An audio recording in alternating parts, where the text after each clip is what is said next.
Bonjour à tous, bienvenue sur Ajoie TV. Nous sommes aujourd'hui en direct du Palais fédéral où a lieu le procès de deux Lausannois car ils ont organisé une soirée dans les alentours de Lausanne, dans un sous-sol, où il y avait une centaine d'invités à cette soirée. À un moment de la soirée, ils ont décidé de faire des grillades sur un grill à gaz, mais malheureusement la combustion du feu avec les grillades ont provoqué du monoxyde de carbone, ce qui a intoxiqué quelques personnes qui ont fait des malaises et une dizaine de ces personnes ont dû aller à l'hôpital, mais aucune d'entre elles n'ont porté plainte. Mais le ministère public vaudois a décidé de condamner ces deux personnes pour usage de gaz toxiques par négligence. Le tribunal fédéral a dû pour la première fois définir la notion de gaz toxique au sens des articles 224 du Code pénal. On vient de m'avertir à l'instant que le procès était terminé, donc je vais aller essayer d'interviewer une ou deux personnes pour avoir leur ressenti par rapport à ce procès.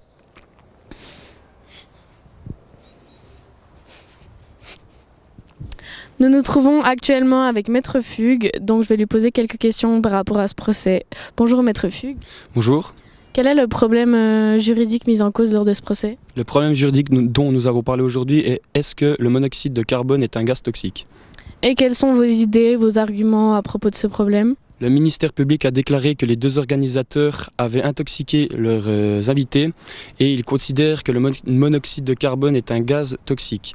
Et d'après eux, ils auraient violé l'article 225 du Code pénal. Et que nous dit cet article 225 du Code pénal?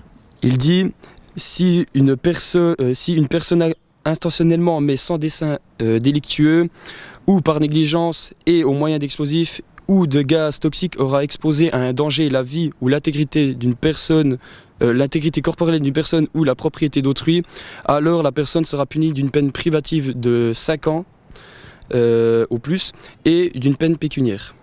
D'accord, merci beaucoup Maître Fugue, passez une bonne journée.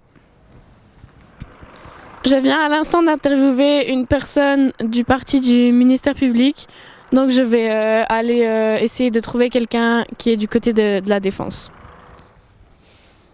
Je me trouve actuellement en compagnie de Maître Lachat, donc je vais également lui poser quelques questions. Donc vous êtes du parti de la défense, donc quels sont un peu vos arguments face à ce procès? Eh bien, le parti de la défense a déclaré que le monoxyde de carbone n'était pas considéré comme un gaz toxique. Et comme il est dit dans l'article 224, la notion de gaz toxique comprend uniquement les gaz créés par l'homme, présentant un danger particulièrement élevé et susceptible d'être utilisé pour atteinte à des personnes ou à des choses. Mais le gaz carbonique ne présente pas ces caractéristiques et il a été considéré comme un gaz naturel. D'accord, merci. Et pouvez-vous me dire la position du tribunal fédéral et ses arguments face à ce procès? Oui, tout à fait. Eh bien, depuis 1924, le Conseil fédéral a mis cette loi que je vais vous lire. Le Conseil fédéral a décidé de sanctionner l'utilisation de gaz toxiques au motif que les progrès technologiques réalisés durant la Première Guerre mondiale permettaient désormais d'employer certains gaz de façon analogue. De manière similaire, les débats parlementaires de l'époque se réfèrent à l'entrée des gaz toxiques dans les techniques militaires. Or, le gaz carbonique n'a pas été créé par l'homme dans le but d'intoxiquer des personnes. D'accord. Et quelle est la sentence finale qu'ils ont décidé contre les deux organisateurs? Eh bien, le tribunal fédéral a été d'accord avec la défense et ne considère pas le monoxyde de carbone comme un gaz toxique. Et donc, les deux organisateurs s'en sortent avec 10 jours amende à 30 francs. D'accord, merci beaucoup Maître Lachat, je vous souhaite une bonne journée. C'est un plaisir à vous aussi. Je vous remercie de nous avoir suivis sur Ajoie TV aujourd'hui et je vous souhaite une bonne fin de semaine.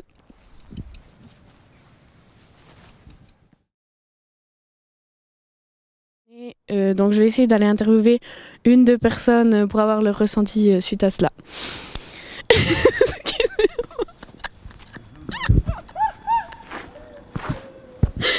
Juridique mise en cause lors de ce procès.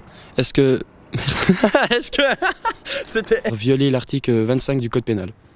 Et que nous dit l'article 225? Pas l'article 25. Putain, mais j'arrête pas atteinte à des personnes. Et donc, de façon similaire, Putain mec, c'est trop dur ce texte, c'est trop dur. On a écrit ça avec des mots...